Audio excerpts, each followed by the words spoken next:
Here we are at the Hotel Queen Anne. I have a feeling this might still be in the process of being built. Very nice.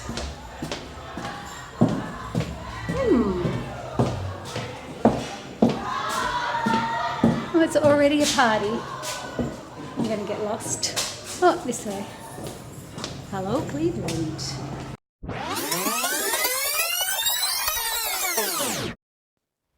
So we just finished our gig with Fleetwood Mac Tribute, and it was Denise's first time with us. She did an amazing job. And now we're in one of those hotel rooms that you see all around Australia. Kind of hard to describe. There's nothing wrong with it, but there's, no distinguishing features, I guess you'd say. And I'm going to ask Denise about this, but I'm sure she's had a lot of experiences in a lot of different hotel rooms around Australia. So here we go. This is what the hotel room looks like. Really no big thrill. Woohoo! What is it about those roofs? They always have that kind of roof. There you go. Very fancy. So,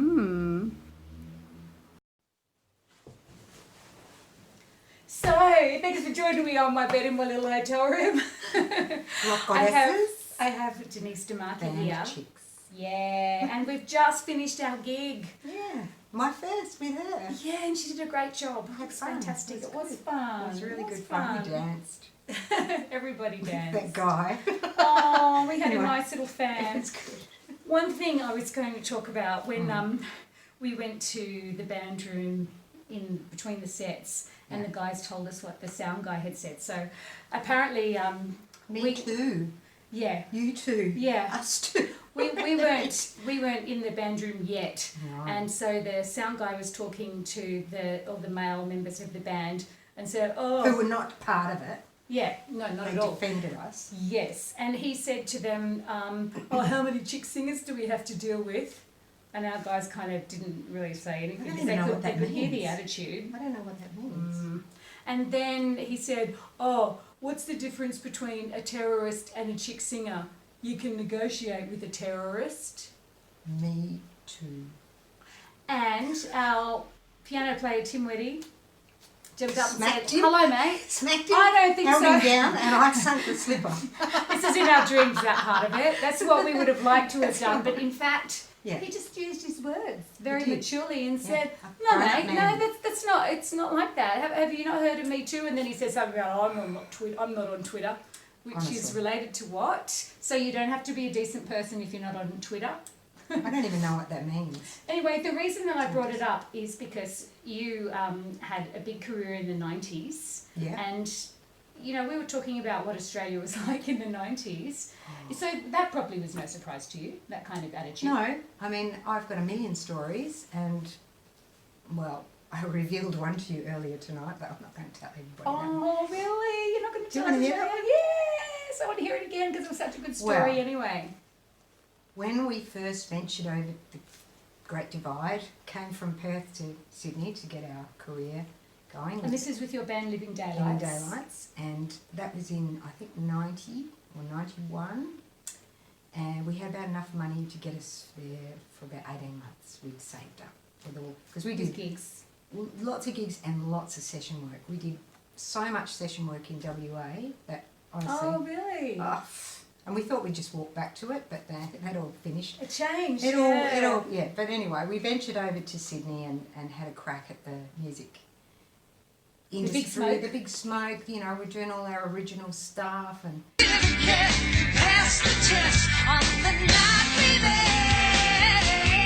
You give me what I need naturally. Yeah, you do. You give me what I need naturally.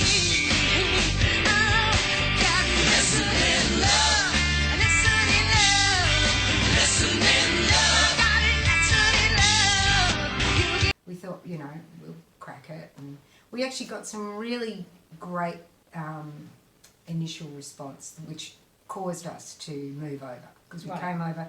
We had a little bit of a mini deal with Albert Studios and did stuff with Kevin Shirley, who ended up working with my sister, which was, what am I looking at? Am I looking at that? Yeah. Yeah. And he was wonderful. I learnt a lot from Kevin. And then we went back to Perth, and then we decided to make the big move over. And then we got over, it was just myself and my partner at the time, Boyd Wilson, and we had a big cachet of songs we'd been writing over a couple of years, lots of demos, and we knew we had to get good players to make it all sound right, you know. And, you know, we hunted out the top sort of, you know, the Rock dudes. rock dudes with all the, you know, the cred, all the session players we got. We worked with Michael Haggerty, we worked with Victor Rounds. He's a good friend of mine. Great. I mean, Steve Bull, you know. Paul Wheeler. Paul Wheeler. Paul Wheeler's been a subject of this vlog, and Steve Bull is about to be.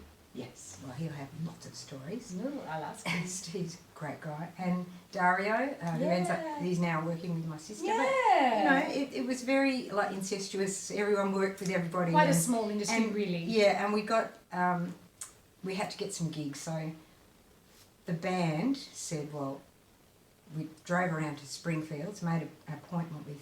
that was in the Cross, King's Cross? In the Cross. It was the iconic Springfields where all the bands went.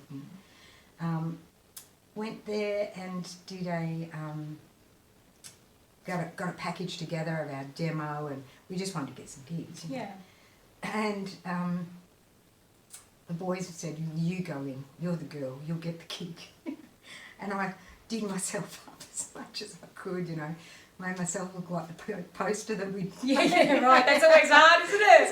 Oh, look at my promo. So I did that, got in, and this is the stinking hole, Springfields, which we just couldn't wait to play there.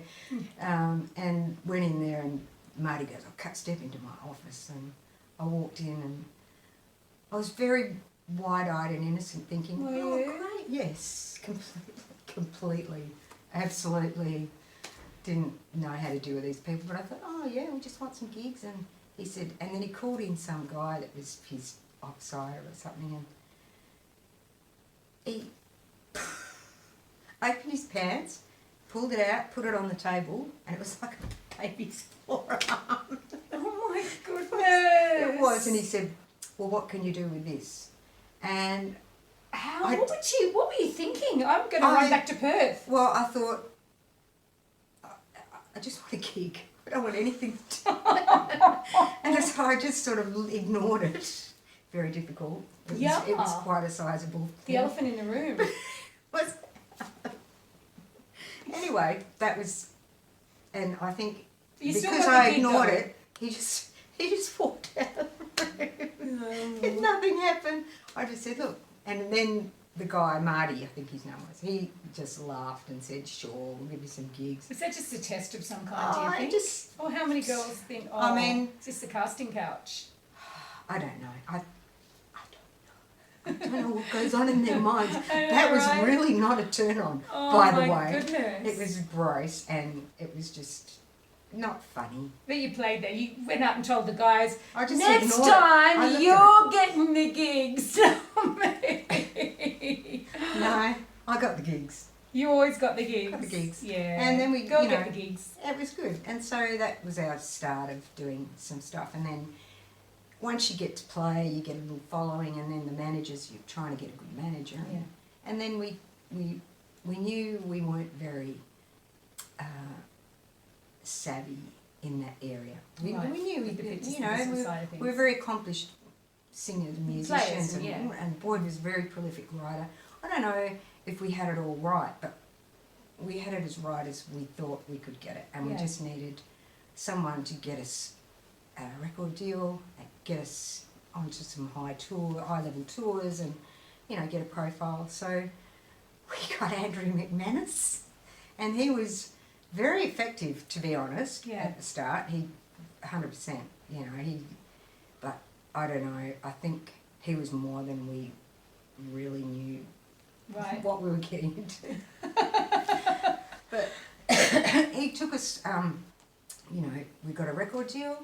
He did everything we really wanted. He got us on amazing tours with Divinals, and we did the Boggo Road Shutdown with Billy Thorpe, and worked with just amazing people. We worked with Mark McEntee a bit. We did some stuff with Ivor from Icehouse. Lots of people. Got on all the TV shows. Yeah. No, we were on Bert. Yeah. And we were on Midday, and we were on Live and Sweaty, and Rage, and Andrew Denton a couple of times. He was great. Yeah. Yeah, him and Amanda. Keller. Yeah, they were just lovely people. Yeah. Just emanated quality and Nice. class. And it was, we just got to have a really good crack at it. And our album didn't get released in Australia, but Japan, no. We released 3 singles, and we were about to release the album in Australia, and one of them went sort of top 10. Yeah, that's amazing. But not everywhere. It went top 10 in New South Wales and Adelaide and Tassie and Queensland. So not Perth, not my hometown. Oh, what? Never mind. I don't know. Maybe That's a because bit of a tall poppy thing, And then we got a bit of a offer from Toshiba EMI in Japan to go up there and tour and release our album up there. And yes, thank you, that would be great. So we got fully... I lived in Japan for a couple of years. I love that country. Absolutely. It's one of my favourite The people places. are gorgeous. Oh, the and the culture's so food, interesting. It's so good, and they're just lovely people. Open, and there's no tall poppy syndrome there. No. And they're very, very respectful and polite. Yeah. And, that was just wonderful. And you had a number one. We had a number one up there in fantastic. about 4 prefectures up there, which is their states. So. Yeah.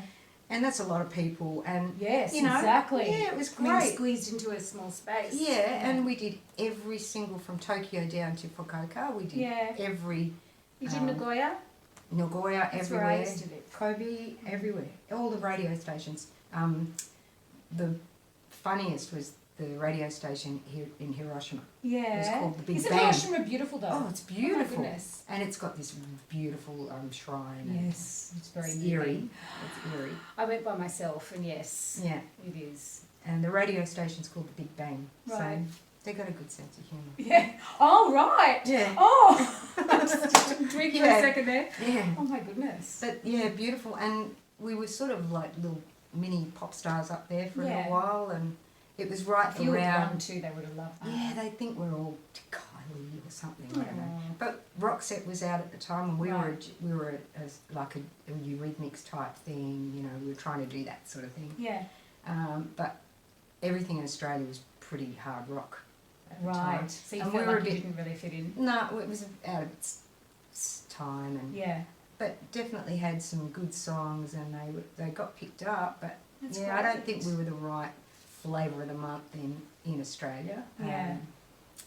But Japan loved us. Yeah. It was good. And honestly, everything's a new adventure for me. I'm starting a new one now, Yeah, so tell us about that. Well, I've just moved back over to Sydney from WA. I was running a choir in WA. I was a musical director for 20 years of all abilities young people. Oh, how nice. It was fantastic, and and doing it that long. it was wonderful. It really, I'd never been around that sort of adversity and we turned it into this amazing performance group. And it's with Boyd as well. Right. And we ran it, together. We ran it for the first 4 or 5 years. We actually separated, and no one knew. We were still working together for another 4 or 5 years, and got divorced. But we were still amicable and still working together, and ran this amazing performance group. And they were, some of the kids have gone, they weren't all with disabilities. They were kids, some of them were from the top performance groups. It was a real mix. Right. They had to actually How nice audition. they would learn a lot from each other. It was quite amazing, and it was the mix. It wasn't just all disabled and all, because I worked with talent schools and taught at lots of talent schools. So it was just that magical mix, and some of these kids that were disabled were so talented, and the kids that were really talented but were too shy saw these kids getting up performing and singing. It was quite a magical thing, and that went for 20 years with Variety, WA, and then started one up with Mike Brady in Victoria. Right. For Variety, Yeah. because he was very involved with Variety. So I started that up in Victoria and ran that for a year, and I don't know if that's still continuing or not, but we got it started for them. And it's now a national program. Worked, and we wanted to work. I wanted always to work with other people and younger people wanting to come up. Why is that? I just feel like I love that energy exchange. I really can see. I've got a bit of a thing where I can see where their strengths are, and I can just maybe try this or try that, because they might be doing something and then I'll go, what about try this? It might not work, but it's something that I see immediately. I can identify strengths in people. Oh, how wonderful. And I did that with that performance group for years. There was a lot of that. Yeah, it was very much so. So I think that's one of my strengths. So what happened after your big number one? Well, it wasn't a number one like that in Australia, and yet really Japan's a unique little market where you have to have a hit somewhere else in the world to make any. It's a funny market up there. That's what I heard. Yeah, I had meetings with record companies and things there too. Yeah, it's interesting. And they do. They love the blonde. They love you up there, and you would have done amazing things up there. You should probably just let people know, in case they haven't picked it up from your name, that you are from, rock royalty family. Rock royalty. There's your sister Susie De Marchi from the Baby Anna.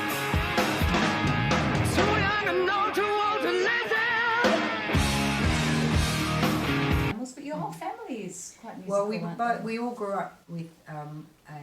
My mum was an amazing singer. And what kind? Well, it wouldn't have been rock if you've in that ever heard, generation, right? No, it was very light opera. Oh. She grew up singing on the ABC in Sydney. Mum's from Sydney. Right. She grew up singing on the ABC, and they used to have this bell thing. If the bell went chime, I don't know. She used to win all these competitions. She used to sing against people like June Bonhill and all those. And Mum just had this extraordinary voice, and never had there wasn't an outlet really a lot, for people to do stuff. And so she didn't do it professionally? She never went professional, but she recorded albums, and she did. Yeah, her whole family were quite musical. Her brother used to make violins and play them. Oh gosh. Yeah, so and then we just all grew up in a household full of music. How about your dad? Dad was a dancer. Oh, brilliant! A driver. How good is that? Yeah, and he was just gorgeous. Yeah. Lovely man. And Mum she was sort of the one that pushed us to try different things. So I was playing classical guitar at 8 years old. And, yeah, wow. I used to have a little group of kids that I used to teach when I was about 12 or 13. What? Yeah, it was. How fantastic! It was great. And so then, music was your destiny. Well, always. I mean, it was just. We thought everyone's household was like that. Oh. We all thought everyone's mum could sing like that, and we didn't know any different, So, and then we started realising that it was pretty unique. Yeah. But I used to go to guitar lessons from a classical guitarist, and come home and then just want to play. Zeppelin and stuff. Yeah. And Susie. Yeah, so the rock thing is both you girls are rockers. Well, and our eldest brother, he used to just love Iron Maiden, Budgie Squawk, Zeppelin, all the Zeppelin albums. So was he your influence? Or well, we discovered all that sort of music through him, because he'd go and buy the albums and play them, and then my elder sister Janelle, she liked all sorts of stuff as well. And does she sing too? Oh, look, she's not a professional singer, but she can carry a tune. Yeah. She went more into the retail side. She opened a music store. Oh, so she was doing she made music. all the money. Yeah, exactly. But she's, Janelle's never got into the music. My brother played a little bit of bass in a couple of bands, but Susie and I were the ones that, I think I showed it first. Yeah. Because I was playing guitar, and I'd come home and teach Susie what I'd learnt, so it was 2 for 1. Interesting. So, and then, try her own style of things, but we do lots of things together. I'd love to hear you two to sing Yeah, together. we have sung together. Yeah. We've done a couple of little things, little projects and stuff. And Because you're back in the hood with her now, right? yeah, but Yeah. you know, she's doing her thing and she's never around. We do our yoga together. Yeah. But she's sort of she's back and forth between LA. Her son lives in LA with his dad, and she goes back and forth at the moment. So, but no, we're pretty tight and very tight family. Yeah. Luckily, we're very, very.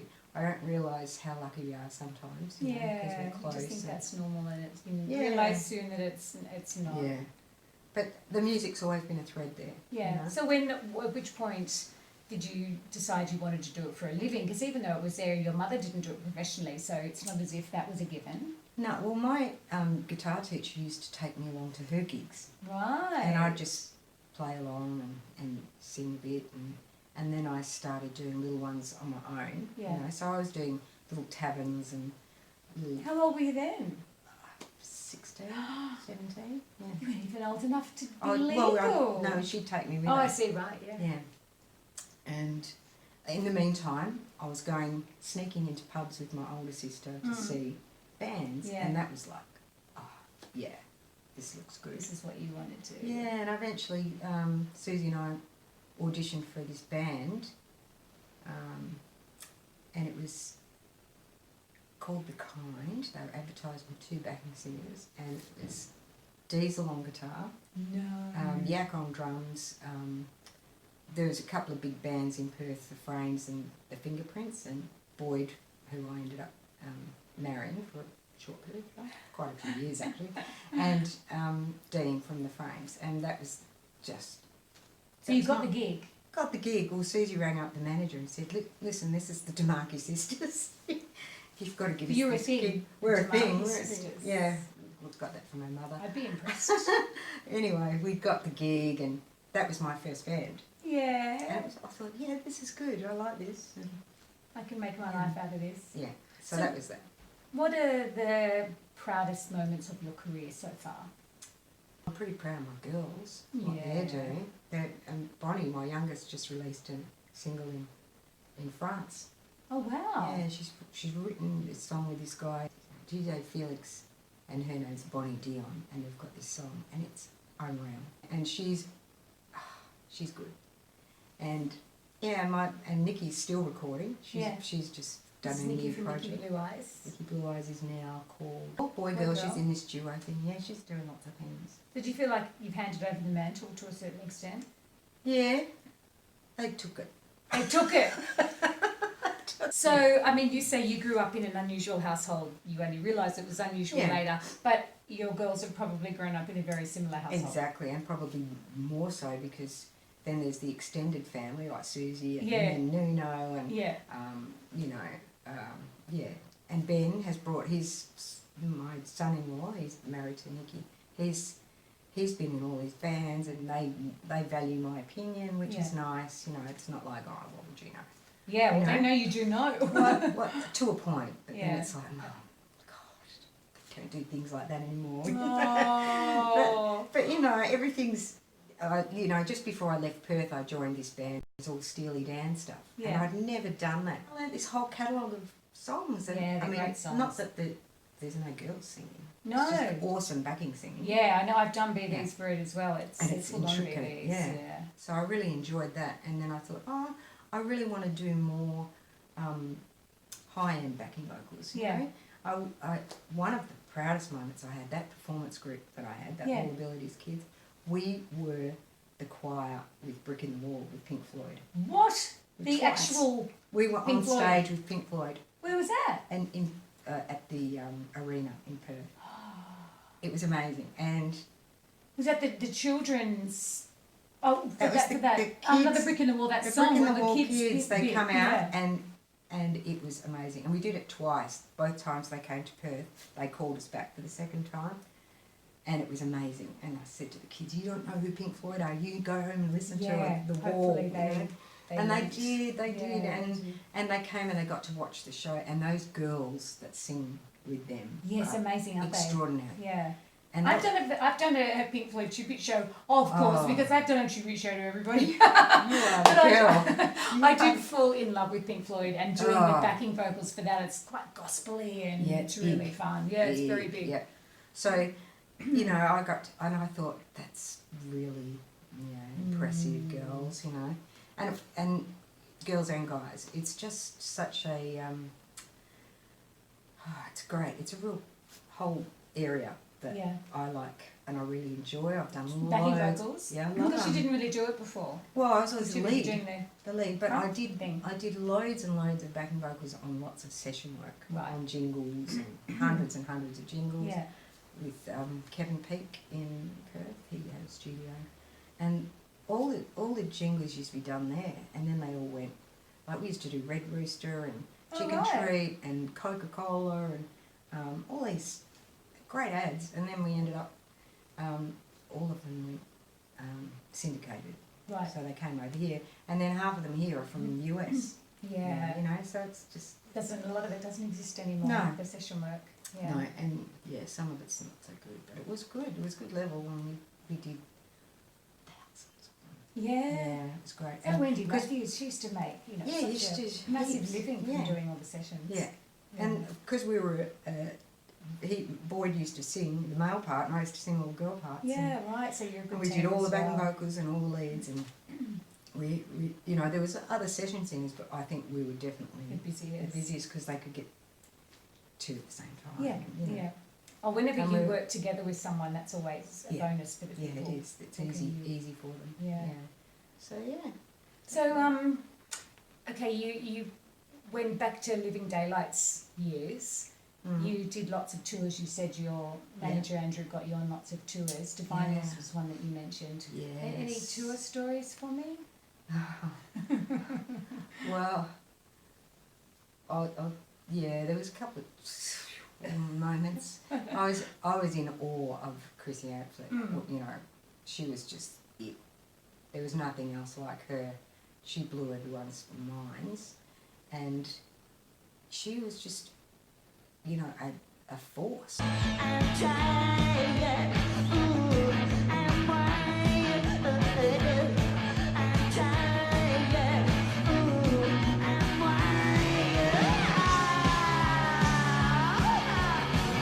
And I was this little thing that was trying to be, you know, as rock as you could get, you know, with the style of stuff we were doing. I was trying to do my thing, and but she was so intimidating. Anyway.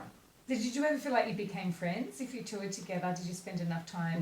No. Is that because she had a very small circle of friends? Right. Okay. And I was not in it. I was on the peripheral. Hi. I was just a flea. Oh. Anyway, but I was just honoured to be on the bill, and you know, I was touring. A lot of it was with the Dukes. Do you remember Sean Kelly? Yes. The Models. Yes. The Dukes, his band. We did a lot of legs with them. Yeah. And then I think the Falling Joys toured with us a bit. So we did quite a few legs in Tassie and up the coast, and then we just did a couple where it was just us and Diviners and down here in Canberra. Yeah, right. Did a few hit down here. But when we went to Tassie, I'll tell you this story. Chrissy had a little bit of stuff. Illicit substance of some kind. Some substance, yeah. You know. Anyway, she was not herself. And we were in this hotel in Tassie, and she was looking for something down in the lobby, and she was not happy because she wasn't getting enough attention. She was just not herself. Anyway, our manager was off, Andrew, I don't know where he was, and we were all staying in the same hotel, but not near each other, not on the same level, and so I had the band with me, and then they came to us and said, "You're with this group, aren't you?" And we said, "Well, we're the support band," you know, and they said, "Well, you need to go and sort out Miss Amphlett. She's not happy and she's very terrorising some of our clientele." And I said, "She doesn't want to see me." She was No way she wants to see me. Anyway, they said, look, something has to be done. I don't know what happened. She ended up going up to her room. I thought, oh, I just want to make sure she's all right. Yeah. And so we all went up, and they were all behind me. And we knocked on the door, and she opened the door in her persona. And they all bolted, left me there. Oh, and she said, come step into my room, you know. She knew who I was. In a friendly way? In a dramatic way. Okay. It was dramatic. Like the spider took the And fly. so I was like, oh no. So Boyd and I went in. So Boyd came in with me. And then she said, I need a bottle opener. So he left. To get the bottle opener. And left me in the room with her. Ostensibly. But she was really close up. She was really close to me. I was terrified, but I was trying, and I said, look, I was trying to reason with her. And I said, look, I don't know where Andrew is. And I said, Boyd's got to get, and he was gone for ages. It felt like hours, but it was probably about 10 minutes. Anyway, I said, oh, Chrissy, you're just a big softie. And anyway, she came back in the guts. And she actually punched you. She did, but it was sort of like a playful. Was it like this, or was it like? It was. Yeah. Was it meant to be playful? And I don't know, but it was. I didn't know what was going to happen next. Did you double over? No. Wasn't I it? just no. It was no Still, news. someone punches you. It's a bit of a shock. It was just I wasn't expecting it. I didn't know what was going to happen next, and then Boyd turned up with the bottle opener. Phew. Maybe he saved your life. I think. I just didn't know what I was going to. I I've didn't know how to deal with I've it. got the bottle But she opener. wasn't very rational, so I knew that. I just wanted to keep her in the room so she could just go. And then Andrew turned up, and everyone was in the room, and he looked at me and said, "What are you doing here?" I'm trying to save the day because you weren't here. Anyway, Chrissy the next day, to her credit, and I'll never forget it. She came down to our band room after we finished the gig, and she just said, "Look, I wasn't myself last night." She was so lovely, and she came up and gave me a hug. And, yeah. But when she came up, were you like, don't punch me again? No, I didn't. She was very nice, and I really respected that because she was very, very. I think she was just, God, she was out of control. Is she just a We troubled all get soul? like that every now and then. Oh yeah, I think she's probably, you know, when you're at that level, and You think fame made her? Fame, and she'd done so many things. She'd done that Judy Garland thing as well. Yeah. She'd done some acting, and she was in Monkey Grip. She was in lots of she did. so many I almost things, forgot you know. about that. And she was so many facets to her, and I think she only had to be her. She didn't have, you know, kids to worry about and stuff like that. Maybe she probably might have wanted them. I don't know. But she was constantly pursuing more things, and she was always touring and writing, and you know, she was an icon. Yeah. And I think it must be hard sometimes to be that. You know, sure. I don't think I could. I don't desire that. No. I love just being part of the industry at a good level and trying new things all the time, but I've never had that obsession to be the. Yeah, you know, right. I enjoy it when it happens, but I don't crave it, and I'm not obsessed with it, you know. So. Well, Susie had a lot of She was a success lot- with baby animals. I she mean, how did. did she handle all of that? Well, you know, she was very, very driven. Yeah. And I think much more determined and hungry. I mean, admittedly, when I was 20, I had a child. I was a single mum, Right. so I was more focused on that sort of. Changes your changes you. focus for And sure. so I didn't have to, you know, I had to think about things to a certain degree, but I always had to have my mind on other things. Consideration there. She was totally focused on what she was doing. She got to work with the right people at the right time, and I think that's a key as well. But you really have to have everything lined up. Yeah. And it's hard Susie luck, isn't also, I think Susie had a thing, I don't know, there's something about it that it sometimes wears her out. She's such a an She energy. gives a lot. Yeah, and it's an energy thing too that she has, and it's undeniable, and it's I think it's an X factor. The word is sure. But she's definitely got something that she gives so much of herself on stage, personality, everything, that it's sometimes you can't be anything else but that. Yeah. You know, and Chrissy had a bit of that as well. As well, yeah. And you know, sometimes we can all have times when we're at a good level and everything's lined up and you feel that yourself. Yeah. And I've had moments like that, you know, where I felt that, but I'm not driven to keep trying to get it. Yeah. You know, I think that makes a big difference too. And yeah. So what would you say are the lowlights? I mean, you told me about a lot of highlights of your career. What have you had moments where you just wanted not to do it anymore, to give up? And yeah, I did. You know what was the hardest thing to keep going was after we'd had all that sort of high level of success and worked with really high level. And when we moved back to Perth, I was quite happy working as a mentor and a teacher and stuff like that. Obviously that's a big part of your personality. I love that, but I found it really hard to go back into what we'd left, the level of cover bands and stuff. Right. But I still wanted to sing and do that, and I did it, but I didn't enjoy it very much. Okay. You know, I met some great people and we had a really good time, but the music side of it was been there, done that. Yes. And if you've been there, done that, you don't want to go. No, and then I decided, you know, I'll just work with the people that I want to work with, and there's some amazing people in Perth as well. And I ended up just working with.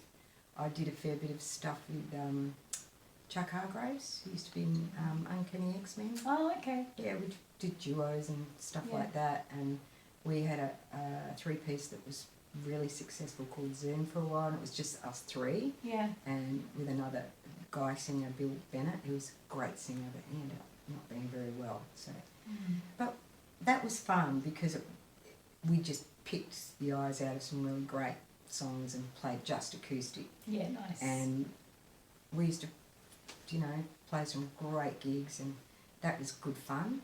And so I got back into it on my terms, you know. And I think that's the thing, when you jump into something where it's somebody else's thing, and you've already done something at a different level of all your own, it's very difficult. That was hard, and I thought that was a bit of a low light. Yeah. Well, how about the future? So you're in Sydney, and you know you kind of have to start again to a certain extent. Well, you've got contacts here, but reconnecting. Reconnecting, and like tonight was really good fun. I've done a couple of little gigs, but I jumped up and sang with Pete Northcote one night. No rehearsal and no, it was a little. You had no rehearsal with us tonight. But I've had things out. But I've prepared. You still prepared yourself. And it was stuff that you can learn on your own. Yes. But you know what keys, everything. Yeah. These were just like little random gigs, and you jump up, and I just don't think I presented myself as well as I could. Oh, I hate that feeling. I just know. Done that, this is not the best I can do. No, I want you to see me at my best, and I as I go on more working, I feel like I like to rehearse, and I like being really comfortable because for many years, and still sometimes you put your what you do is your name, who you are. And that person that comes and sees you at your worst gig, that's how you are to them. Yeah, I'd like to avoid that. I'd like to do, it was fun, and it was really, but it's, this is hard, because I didn't know what keys the song was going to be in, and then you're singing it and it's too low. And I sort of didn't, I sort of knew the songs, but one run through would have been great. Yeah. But these guys are so busy, they don't have time. Yes. So I'm not going to say no to it, but and then the right kind of. Are you going to be choosy? Well, I just want to get the right thing going and just work with more people. You know? So I'm just reconnecting. Really, I've only been back for 10 months, and I took the first 5 or 6 months, I just didn't really settle. bother. Yeah, and now, you know, I want to do more, and I enjoy it. I still enjoy it. And Yeah, it's good fun. yeah. Well, thank you so much for talking to me. It's all right. been very interesting. We can go off and have a nap now. I know, right? Rest our weary throats. Yes. Yeah. Oh, thank you. That's all right, It's darling. lovely. Truth will